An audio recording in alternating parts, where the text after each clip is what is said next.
The movie about a billion-dollar scam was funded by a real billion-dollar scam. And Goldman Sachs helped both of them. Here's what they never told you at the box office. While you were watching Leonardo DiCaprio snort cocaine off a yacht, the actual producers of that film were doing something worse. In real life, with real money, stolen from real people. The Prime Minister of an entire country, a 27-year-old party boy who once spent $1.75 million on bottles in a single night. And one of the most powerful banks on Wall Street, taking a $600 million cut and asking zero questions. Together, they looted $4.5 billion from a Malaysian government fund that was supposed to build schools and hospitals for ordinary people. Then they laundered some of it through Hollywood. The film won 5 Oscar nominations. The mastermind is still a fugitive, and the bank paid a fine and went right back to business. This is the real Wolf of Wall Street, and it's so much worse than the movie. Let me explain it like you're 5.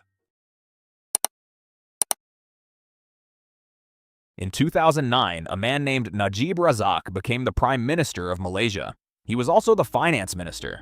That means he controlled the country's money and the country's government at the same time. Keep that in mind. It matters. Najib set up a special government fund.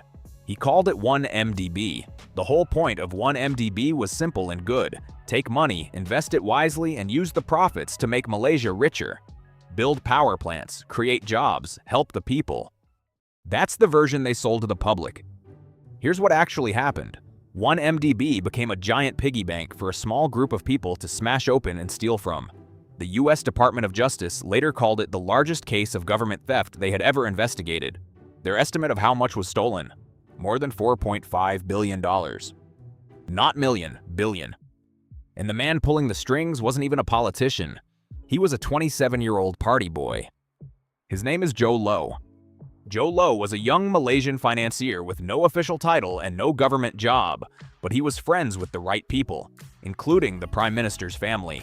He was the kind of guy who threw insane parties in Las Vegas, ordered $1.75 million in bottles in a single night, and flew celebrities around on private jets. Here's how the scam worked, in the simplest terms. 1MDB needed money to invest, so it borrowed money, a lot of it. When a government fund borrows money, it sells something called bonds. A bond is basically an IOU. The fund says, "Give us your money now, and we'll pay you back later with interest." Big investors buy those IOUs, and the fund gets a giant pile of cash up front.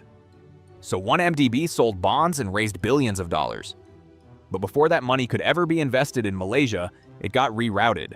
Jho Low and his associates set up fake companies with official-sounding names. The money flowed out of 1MDB into those fake companies and then into their own pockets. On paper, it looked like normal business. In reality, it was a magic trick. The money went in one door and vanished out the back. According to US prosecutors, Jho Low personally took about $1.42 billion. Najib Razak got about $756 million deposited into his personal accounts. That's the setup, but here's the part that should make you angry, because they didn't pull this off alone. One of the most respected banks in the world helped them do it. If this is already blowing your mind, hit subscribe and stick around, because the next part is where a global bank gets involved, and it only gets crazier. The bank was Goldman Sachs. Goldman Sachs is one of the biggest, most powerful investment banks on the planet. When 1MDB wanted to raise huge amounts of money, Goldman was the one who arranged the bond sales. In total, Goldman helped 1MDB raise about $6.5 billion. Now here's the thing about banks. When they arrange a deal like this, they take a fee, a small cut for doing the work. Normally that fee is tiny, a fraction of a percent. Goldman didn't take a tiny fee. On these 1MDB deals, the bank earned around $600 million. Let that sink in. For helping raise the money, Goldman pocketed roughly $600 million in fees. Far, far more than normal. And while this was happening, prosecutors say at least $2.7 billion of the money that was raised got siphoned straight out of 1MDB into private accounts. 2 Goldman bankers were directly involved. One of them, Tim Leissner, later admitted he helped move the money and took $73 million for himself. He pleaded guilty. So now you have the full picture of the real crime: a prime minister, a party boy financier, fake companies, and a giant Wall Street bank taking a massive cut. The stolen billions bought a private jet, a 300-foot yacht, paintings by Picasso and Van Gogh, jewelry for a supermodel, and mansions in New York, London, and Beverly Hills. And then, some of it bought a movie. Here is where the story folds in on itself. Joe Low was friends with a man named Reza Aziz, and Reza Aziz had a very useful relative. His stepfather was Najib Razak, the same prime minister who controlled 1MDB. In 2010, Reza Aziz co-founded a Hollywood production company. He called it Red Granite Pictures, and Red Granite needed money to make films. Where did that money come from? According to the Department of Justice, Red Granite used more than $100 million stolen from 1MDB to finance its movies. The biggest of those movies was a film about greed, fraud, and a con man who steals millions and spends it all on a lavish lifestyle. That film was The Wolf of Wall Street. So picture the layers here. A real-life scam steals billions from the people of Malaysia. Some of that stolen money is used to make a movie. The movie is about a man who runs a scam and lives like a king, and the audience sat in theaters watching a story about fraud, never knowing the film in front of them was paid for with one of the biggest frauds in history. The fake wolf was on screen. The real wolves were in the credits. The Wolf of Wall Street went on to make about $392 million worldwide and earned 5 Oscar nominations. It was a hit, and every ticket sold was, in a small way, built on stolen money. So who paid the price? That's where it finally turns. In 2015, a journalist named Claire Rucastle Brown started exposing strange money movements at 1MDB. Once people started pulling the thread, the whole sweater came undone. Investigators in more than a dozen countries got involved. The US began seizing assets bought with the stolen money. Leonardo DiCaprio handed back gifts he'd been given, including a Picasso and even Marlon Brando's Oscar statuette. He was not accused of any wrongdoing.